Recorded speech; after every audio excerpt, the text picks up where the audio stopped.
যে বর্তমান যে দয়ালু সরকার তাই খুবই বালা সবের কাজ করো কিন্তু রাস্তার কাজ করিয়া আমরা যে পাইপটা ফাটাইছো আমরা তো এখনো পর্যন্ত আমরা কোনো পাইপ দিলা না আমরা জলের লাগি অনেক কষ্ট করিয়া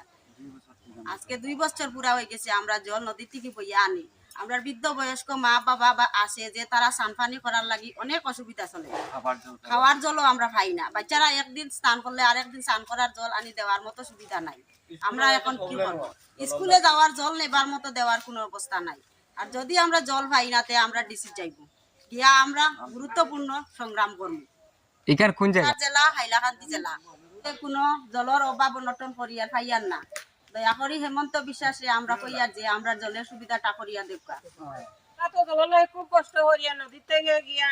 খুব কষ্ট লাগে নদীতে জল আনতে আজকে 1 বছর হয়ে গেছে কোনো জলের লাইনও নাই কিছু নাই আর বড় পাইপ একটা দিছিল এটাও তারা ফাটাই দিছে তখন কন্ট্রাক্টর কে ফাটাইছে এন্ডির কাজ করাইতে এন্ডিস যখন কাজ করা নিও তখন কিতা